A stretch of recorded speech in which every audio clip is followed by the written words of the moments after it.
Hey grade 10s, we're going to do some common factoring. I've attached this file to the post, so you can either print it off or follow along on a piece of paper. So we're going to talk about common factoring and take a look at the top chart here. It says determine the greatest common factor for each of the following. So if I'm looking at the two numbers here, 2 and 6, I know that 2 goes into both 2 and 6, and that's the greatest factor of both of them that they share. So I'll write that down here.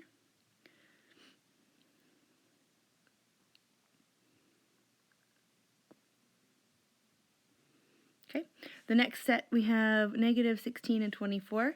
When there's a negative there, don't worry too much. Just think about what the factor is. The negative we'll deal with maybe in some of the questions near the bottom. So what number goes into both 16 and 24 evenly? And the greatest one that they share will be 8. Our next set is 4, 12, and 20. So 4 goes into all of those numbers evenly. Then we have 20, 30, 15, and 10. So 10 goes into 10, 20, and 30, but not 15. So I know that we need to be smaller than 10. So it's not always the smallest number in the list. So we're going to pick 5 because that goes into all of those evenly. So the same idea we're going to do over here on the other side when we're dealing with some numbers that have some variables. So let's take a look. We have 3x, 15x, and 21x. So the greatest common factor is going to be 3 as well as the x because that's what they all share. Looking at the next set, we know that 5 will be the greatest common factor for the numbers, and 2 of them have an x squared and 1 of them has an x, so they all have at least one x. So we'll put down the x there. Taking a look at the next 3, we have 8, 16, and 32, so 8 must be the greatest number that goes into all 3. They all have an x, and they all have a y. 2 of them have a y squared, but they all at least have one y, so we'll put that in there for the greatest. And then the last one here, it's not always going to be just the smallest number, because 6 doesn't go into 10, does it? But we know that 3 goes into 6 and 12, but not 10, so it must be 2. So 2 goes into all of those. Then I'm going to look at the x's. I have an x squared, an x cubed, and just an x, so I know they all have at least one x. And then I have a y squared, and a y cubed, so they all have at least 2 of these y's. So that's an exponent of 2 in the corner there.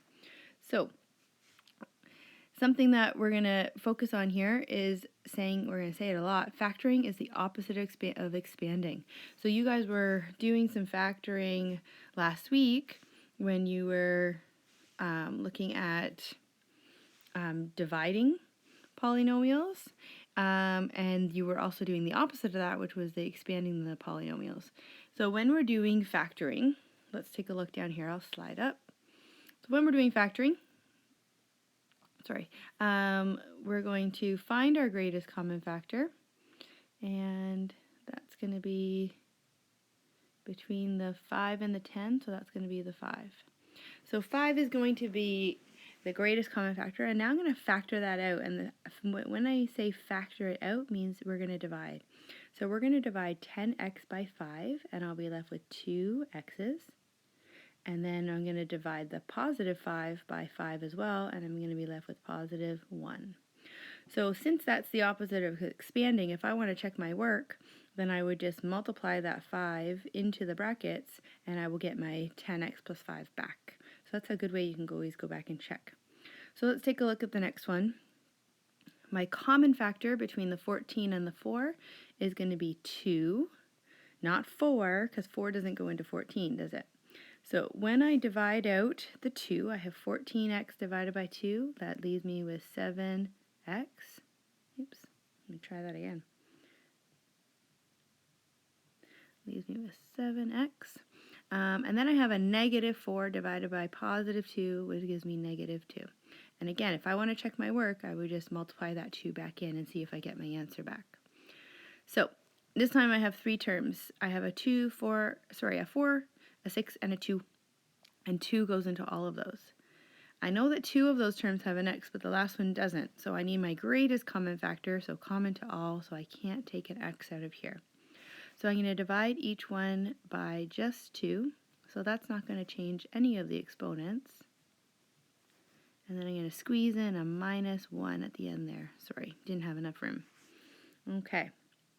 So coming down to the next row here, we have a common factor of +5, but take a look at that variable. They all have, one has an x cubed, one has an x squared, and one has an x. So they all have at least one x. So we can say that that's common. So we have 10x cubed divided by 5x, leaving me with 2x squared. I have negative 5x squared divided by 5x, leaving me with negative x. And then I have 15x divided by 5x, and that gives me just a 3. And you're done. So if you want to check if that's right, again, multiply that 5x through, and you should come back with the correct answer. So for E here, I'm just going to go a little bit underneath because I was writing kind of big there. So we have an 8, a 12, and a 16. So I know that 8 goes into itself in 16, but it doesn't go into 12, which means I have to choose a number that's lower than 8. So 4 is going to go into all of those. They all seem to have an x. One has a squared and a cube, but we're going to grab a 4x here. And then we're going to start dividing. So I have 8x divided by 4x, which gives 2. I have 2x squared divided by 4x, which gives a positive 3x. And then I have a negative 16x cubed divided by 4x, which gives negative 4x squared. Okay, put the squared up top.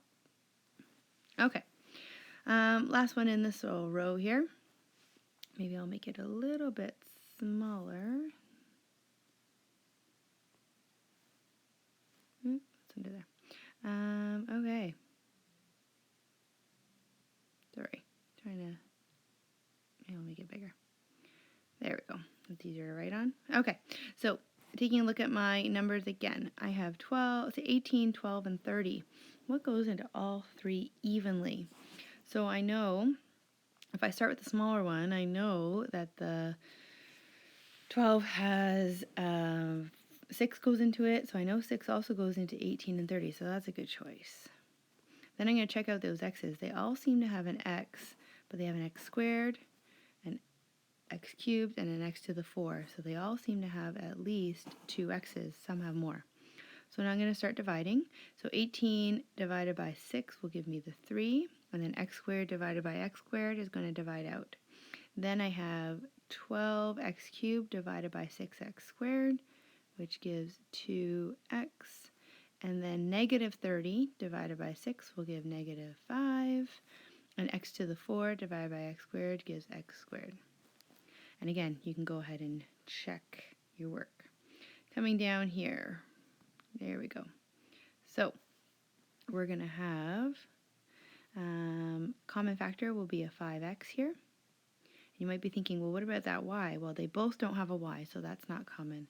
So I'm going to divide 10 by 5 and get 2. And xy divided by x leaves me with just y. Then I have 5x divided by 5x, leaving 1. Okay. Going to letter H over here. Common factor is not 4, but it's going to be a 2 and an x squared. When I start dividing, I'm left with 7x and a y, because the y squares will cancel out from the first term. Then I have minus 2, because the x squareds will divide out. Okay, last one. So take a look at those numbers. So we're going to pull out a positive 2 as our common factor. They all don't have x's, do they? That middle term has no x's, so I can't take that out front, but I can take a y squared. When I start dividing, I'm left with 2x squared, a 3 in the middle, and a negative x squared at the end.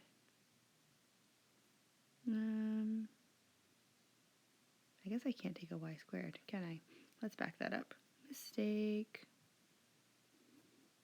Okay, we can't take a y squared because as I noticed right at the end there, I have only 1 y there, so I can't take out a y squared. So I'm going to take out just a plain y. So I'm going to be left with 2x squared y, that's better.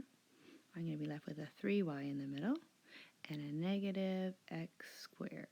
And now we're done. Okay, let me know if you have any questions.